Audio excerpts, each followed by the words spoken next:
Hey everyone, and welcome to episode 2 of our Decades podcast, From Relationships to Marketing: What Shaped Us Through the Decades. This time we dive into how mentors, partners, and clients can completely redirect a career or business, how big shifts like technology, social media, and globalization have changed the way we connect and the market, and how our closest relationships influence our choices over the years. By tuning in, you get a fresh perspective on the people and moments that shape your path, a better view of how today's digital world impacts your work and connections, and a chance to reflect on how your own relationships have influenced who you are and where you are. Join us as we look back on people, trends, and relationships that marked the decades, and maybe we can help you to see your own journey in a new light. Oh yeah. So now I'm gonna talk a little bit more about myself. I'm Jessica. I'm 25 years old. I'm from Brazil. I really like to watch movies and series in my free time. I have a bachelor in business administration, and now I am the sales and marketing intern at Joe Black Marketing Solutions. My favorite decade is definitely the 2010s because at that time I was a child and everything was way more simple. So now, Chris, can you talk more about yourself, please? Sure. I'm Chris. I'm from the Washington, D.C. area. Live on the East Coast, have my whole life. Currently in Delaware, not too far from Philly, where I work out of at the moment. As far as hobbies, sports, making music, playing games, traveling are a lot of my recent hobbies. As far as my career, I've worked all over the place, and from being in technical roles at tech companies, worked at Apple. I've been in management roles pretty much the last few decades, and my role, with JB is prior life I was a client, and now I'm an advisory role and an investor. So happy to be here. Really nice. And now, Joe, please. Yes. Hello, everyone. Cheers. My name is Joseph David Black. I am 46 years old. I am from Washington, D.C. My hobbies would be very similar to Chris: traveling, movies, music, and of course, making music. My career, I have a bachelor's degree in business, and I have two music certificates in artist management and essentials of music industry from New York University and Omega Studios. I am currently the president and founder here at Joe Black Marketing Solutions since 2004, when the company was founded. And my favorite decade, I would say the 90s, because so many awesome things happened in my life that I'm grateful for. And in terms of music and movies, just unforgettable. Un I'd have to agree with you with the 90s. I didn't jump in and mention mine, but also the 90s music, movies, culture, literally the last decade before internet and technology started oh to yeah. kind of hit the stride that it's in now. So I feel like a fortunate member of like the last generation who grew up as a teenager in early 20s without that technology, and I can actually remember times of what life was like before then. So 100% the 90s for me as well. And like Jess Really? said, life just seemed very simple back in the 90s. Yeah. Yes. No AI and stuff like that. Yeah, for Mhm. sure, for sure. So let's start with our first topic, which is stories of mentors, partners, or clients who changed the direction of a career or business. So, Chris, who is a mentor, partner, or client that changed your career or business? And what is the biggest lesson you learned from them? What a huge question. I wouldn't be able to just pick a single mentor because it depends on the avenue that I'm looking at. So there's personal life, there's your career aspirations, there's changing your career. Once you're in a certain profession, who's your mentor in terms of those skill sets? But if I had to name two people, first would be a family member of mine, John, uncle, who's really strong businessman since I've been younger, kind of been a father figure in my life, has always kind of advised me in terms of personal finance and making sure I could secure my future, make sure I take care of my kids, and making the right decisions to set myself and them up for success. And from a music, that standpoint, I'd actually say Joe. Um, Partly from advisory mentorship and one from a kind of driving ambition and being kind of that sometimes the energy I don't have for myself he's always had for me and brought to the table, which has always made us a good duo. So in terms of mentors in my career, that's who I would name. Okay, nice. And now Joe? Yeah. FYI, Chris, your mic is a little low, but a mentor, partner, or client that changed my career or business. I would state my biggest mentor would be a person named Bill. And we worked several times together back in the early 2000s after graduating from University of Maryland. And he just had always these little sayings like inspect what you expect or finish what you start. And these things have stuck with me to this day, 20 years later. And Jessica, like she said, she's an intern with our company, and I use these values with my coworkers or interns, because they're so valuable to me, that whatever you start, you should always finish. And when you're delivering a project to a client or project to any particular person, that you always take the time to inspect it and make sure it lives up to your expectations so that when you give it to the client or your coworker or whoever, they are happy with it as well. And I would say that is definitely the biggest lessons I've learned from Bill. Really nice.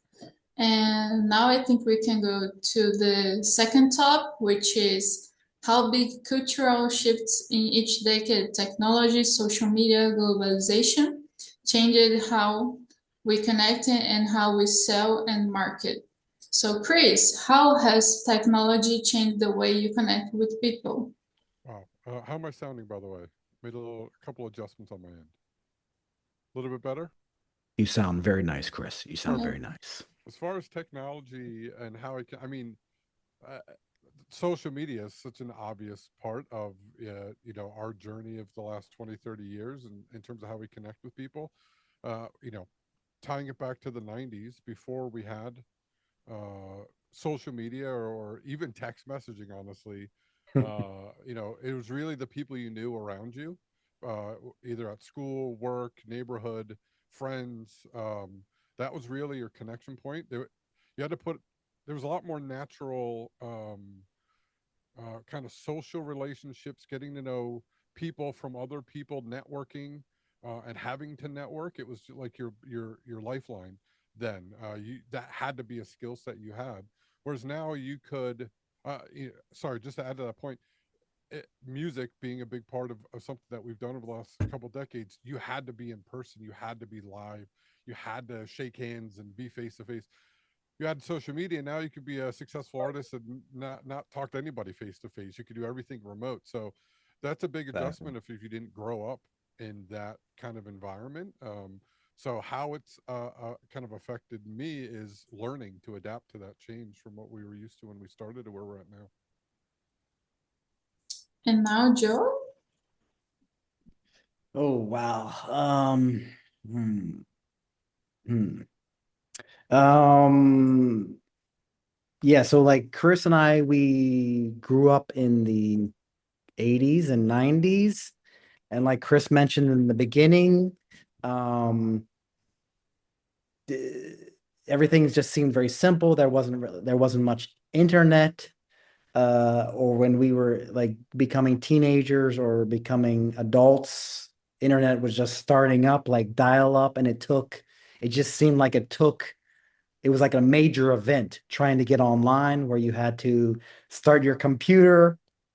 I had a Dell computer at home and it took, um, I don't know, 20 to 30 minutes I could still hear the dial-up noise in my head every time. to like get to turn it on and get everything working correctly. And then like Chris mentioned, like we had a service called America Online, and it made this really funny noise that was really loud, and it was like, and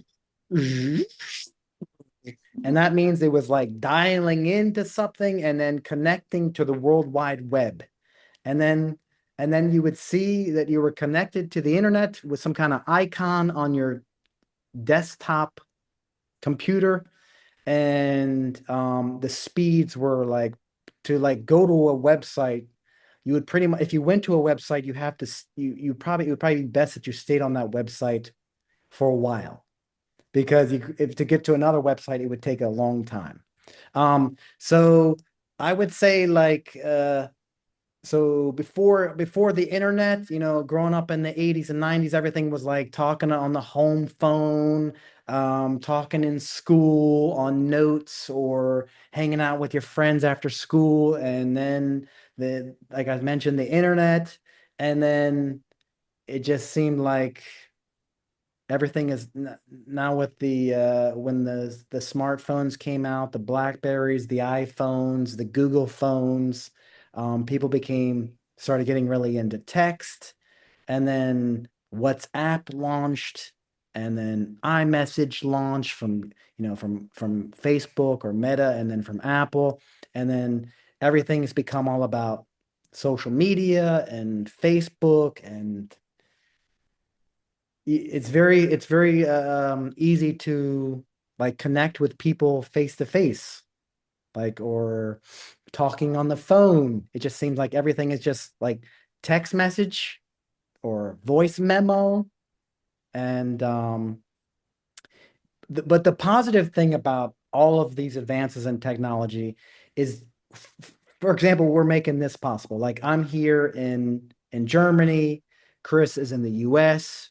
You're also here in Germany, Jessica, and we can do this podcast. I can stay in contact with all of my friends and family by FaceTime, by social media. I can see all of their pictures and what's going on in their life. So thankfully, with technology today, and in my situation and in Jess's situation, being far from home, we can stay in touch with our friends and family and the ones we love. And also, one of my clients, Fulton Imports, they're in Fulton, Maryland, not too far from Chris, and I do all of the work with them remotely. So luckily, I have several clients internationally that I can stay in touch with, get work done, send different types of documents by Dropbox or Google Drive, or and I don't even have to leave my house or my office here in Dubin. I can just do everything right here. Yeah, it But of definitely course, makes our life way easier. yeah, but because Chris and I don't know what it's like for you, Jess, but because I think Chris, I, I really don't know with Chris, like, but with me, I definitely miss the olden days. And I love, like, I love being around people and connecting to people, having a cup of coffee with them. When Chris comes to visit in Germany, I like to do things with him. I know it sometimes, gets on his nerves, but I love to just like do stuff with Nah. him and go to a football game, go to a concert, just experience life. In Germany, there's like a saying, like, life is all about experiencing. So das Leben ist Erleben. And in my opinion, I like that about me. Like I think Chris and I we're from two different worlds, man. And I, sometimes they can intertwine and annoy people, but it's all good. I think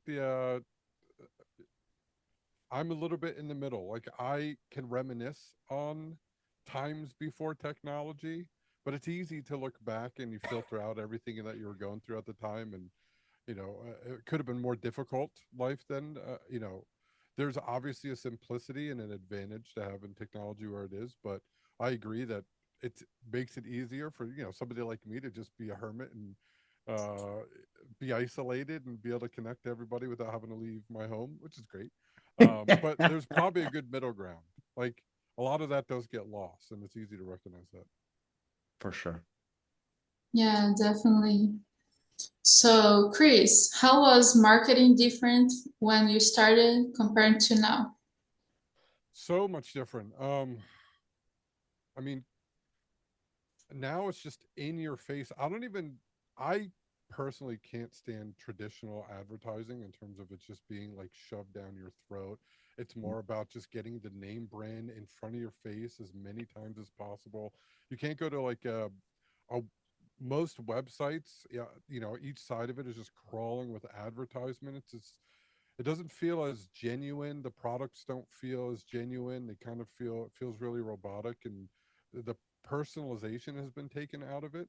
If I had to go back, that's where an event on TV, the Super Bowl is probably a great example.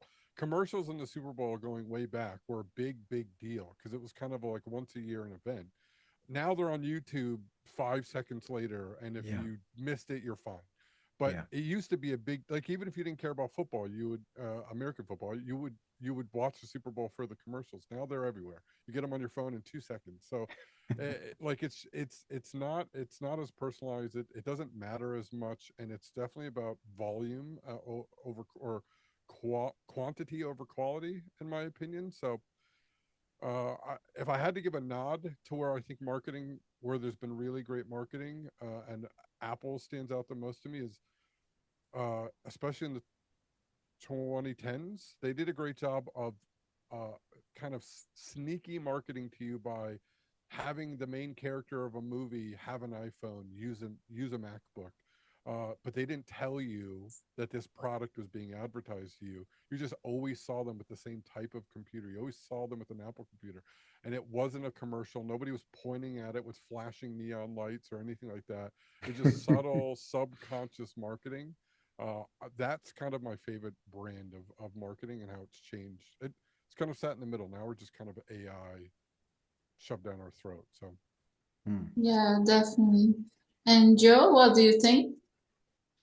Um, well, let's see. I mean, I graduated from University of Maryland in 2006 with a business degree, but a lot of focus on um, e-commerce and marketing and digital marketing. And I mean, back in 2006, it seemed like back in 2006, there was a lot of traditional marketing, so print, television ads, um, and radio and things like that. And then, of course, as the years went on, there was a lot more focus on the websites, like a huge focus on websites. Like everybody had to have a website. Like if you didn't have a website, you were not with it. So and then it kind of like, started slowly drifting to more and more digital marketing. And then came smartphones and then social media. I remember back in 2000, also 2006, when I finished my marketing degree at Maryland, like Facebook was like starting to explode. And the only way you could get on Facebook was by being a student, and you had to have a student email address, and it was a word of mouth thing.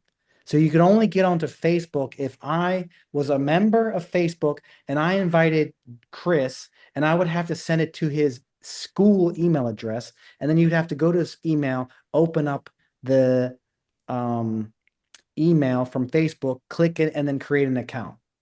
And then of course, you start getting the websites, the social media, MySpace, Facebook. Those were the huge things back then. And now you got like Chris talked about Apple, you have the release of the iPhone and the iPad, and just things became the using of the internet just got really fast, and you could literally turn on your computer, be online, and start scrolling websites all and you could scroll like 20 websites within all in 5 minutes. So back from the 90s to now, it's so crazy how fast everything is with the internet. And now you have AI. So to be honest with you, I hardly even use Google anymore. I mean, I just go to ChatGPT, and I type in ChatGPT some kind of random question uh about marketing, about personal stuff, whatever it may be, and it gives me like a clean, right to the point answer. And before, you would go onto Google, you would type it in, and it would have like hundreds of different pages from results. And I'm like, dude, I don't want all that. I just go to ChatGPT now. I have like a clean summary. It even talks to me like, do you want me to give you a more precise answer, or tailor it towards that, or tailor it towards this? It's insane and how fast it is within seconds. Um, so it is definitely exciting to have a marketing company in today's digital sales and marketing world, because it is like so fast and you learn so much. And yeah. Great. And now we are going to the last topic, which is how personal relationships influence career choices and business decisions over time. So, Chris, how have your personal relationships influenced your career choices? Uh, Probably the biggest factor is, and I don't know that everybody has this experience, but speaking for myself, I've been fortunate that I've been surrounded by people that I care about and I believe care about me, that have been actually honest with me as I've gone through my life, gone through my career, different professions, making decisions. Um, just in general, who you surround yourself with. We see it a lot in sports. Who you surround yourself with can really dictate the outcome of how successful you are in your profession, how you're perceived from the outside. That inner circle matters so much. So, for me, from family members to working with Joe, different friends along the way, even people that I've gotten to know at jobs, and then maintain those relationships after we left. It was, the key element is finding people who will be honest with you. When you ask for feedback, you'll actually get Yes. actionable, good, Yes. positive feedback. Sorry, not positive. It's positive that the feedback they're giving you will help you get better. I Amen. think the best feedback is truth. If somebody actually cares about you, they're going to be 100% honest with you. It's not about, making it sound nice. So that's been the biggest influence for me for sure. Oh, cool. And now, Joe? Um, um, so with personal relationships, I'm going to go with my wife and my best friend of almost 30 years, Chris Parsons. Um, yeah, I mean, Chris and my wife Francisca, they are my biggest they are my biggest supporters, but they can also be the hardest on me. And I know they care about me, and I know they love me. Um, hopefully. And um I can give you an example. For example, I can give you an example from Chris, um, where he helped me with a client, and he gave me lots of ideas and feedback on how to approach them on specific things, but most importantly, trying to do something for them that I wanted to do for a very long time, but I didn't really have the courage or the insight on how to approach them professionally. And with my wife, like, I mean, we've been together almost 21 years, and marriage is definitely a challenge. But she is always very honest with me. Sometimes I can handle it well, sometimes I cannot. But she always takes the time to go over different things that I'm working on, whether it be a website, some kind of marketing material, working with a specific client, um, things like my podcast, our internship program, whatever it may be. She is there for me to give me guidance, feedback, areas of improvement.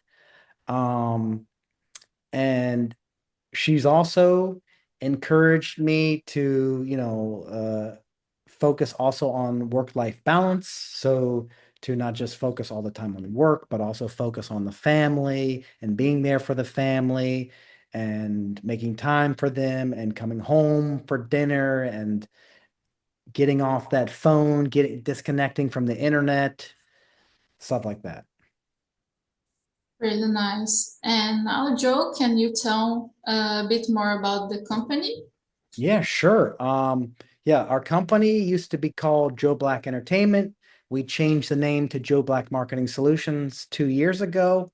We're a marketing agency with over 20 years of experience. We're currently based here in Saxony, Germany, near Dresden, about 2 hours from Berlin. And we specialize in creating, executing online digital campaigns that drive business growth, and with comprehensive solutions ranging from strategy, online sales, product development, managing stores like Amazon, eBay, Walmart. And to give you a couple examples from our current clients, Fulton Imports and Tribe House, we help them with their online marketing using Shopify and creating email campaigns, as well as managing their Walmart, eBay, Amazon, and online shop presence. And then another client, Tribe House, we do a lot of social media marketing with them, as well as Google Ads optimization. And two examples from previous clients, such as Direct Out and Modern Koi Company, we spent a lot of time with them creating actual integrated marketing campaign plans that range, that go basically A to Z, everything sales and marketing in international markets, not just the United States and Germany. So with all of that said, thank you so much, Chris and Jessica, for coming on this podcast. And thank you everyone out there for hanging out with us on this second episode of our Decade podcast. We hope it brought back some memories, or for those who are younger than Chris and me, gave you some new perspectives about it, what it was like in the 80s or the 90s, or just gave you something to think about. And if you enjoyed this episode, please make sure to visit us at our website, jbemarketing.de, where you'll get all of our information about our social media channels and more information about how we can help you grow your company through digital marketing. And for future episodes, please make sure to let us know if you have a favorite decade or a movie or a song or any kind of story you want to share. We'll be posting this on all of our social media platforms, so you can definitely comment on those.